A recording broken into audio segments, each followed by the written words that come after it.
இன்னைக்கு சிறகடிக்க ஆசை எபிசோட் ரொம்ப டென்ஷனும் எமோஷனலுமா இருந்துச்சு. வாங்க ஸ்டெப் பை ஸ்டெப்பா பார்க்கலாம். எபிசோட் ஸ்டார்ட் ஆகும் போதே அருண் ஃபுல் ஆங்கர் மூட்ல தான் இருக்காரு.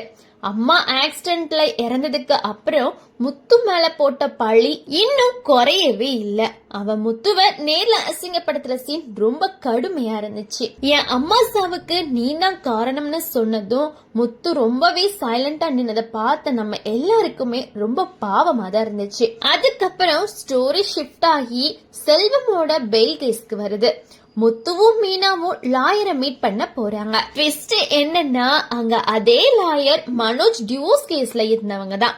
லாயர் ஹஸ்பண்ட் ஆக்சிடென்ட்ல ரொம்பவே காயப்பட்டிருக்காரு போல.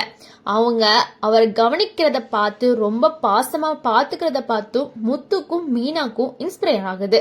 இப்பவும் இப்படி அண்டர்ஸ்டாண்டிங் கப்பலா இருக்காங்களேன்னு ரொம்ப சைலண்டா அட்மைர் பண்ணிட்டு இருக்காங்க. அதுக்கப்புறம் செல்வம் கேஸ்ல லாயர் ஃபுல்லா கேட்டு இது ஆக்சிடென்ட் கேஸ் தான், பெரிய ப்ராப்ளம் இல்ல, பெயில்ல ஈஸியா எடுத்துக்கலாம்னு சொல்றாங்க. இத கேட்ட முத்துக்கு கொஞ்சம் நிம்மதி வருது.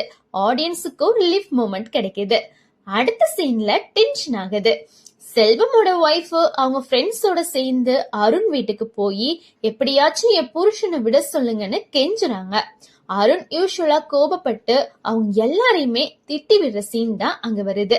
அந்த நேரத்துல முத்துவும் மீனா முத்துவ பார்த்த உடனே அருண் எதுவுமே பேசாம வீட்டுக்குள்ள போய் கதவை மூடிடுறாரு.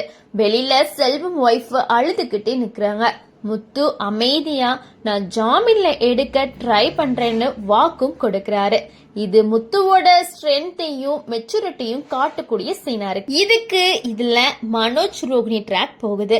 மனோஜ் ரூம்ல ரொம்ப அமைதியா இருக்கும்போது ரோகிணி போன் பண்ணி ரொமான்டிக்கா பேசுறாங்க. அவங்க டிசைட் பண்ற பிளான் டிவோர்ஸ் கேஸ்ல இருந்து தப்பிக்கணும்னா மனோஜுக்கு நான் சொன்ன மாதிரி சொல்லணும்னு தான். இது சஸ்பென்ஸையும் டென்ஷனையும் சேர்க்குது. எபிசோட் கிளைமேக்ஸ்ல ரவி வீட்டுக்கு வந்து முத்துவ கைய பிடிச்சி நான் உன்னை தப்பா நினைச்சிட்டேன்னு சொல்லி மன்னிப்பு கேக்குறான். முத்து மனசார மன்னிச்சிடுறாரு. ஆனா ரவி பாக்கெட்ல இருந்து சரக்கு பாட்டில் சத்தம் கேட்டு அது மீனாக்கு தெரிஞ்சிடுது. லாஸ்ட் சீன்ல ரவி, மனோஜ், முத்து 3 பேரும் மாடியில நைட் டைம்ல சரக்கு அடிச்சுட்டு பண்ற கூத்து வேற லெவல். இதோட இன்னைக்கு எபிசோட் முடியுது. நன்றி, வணக்கம்.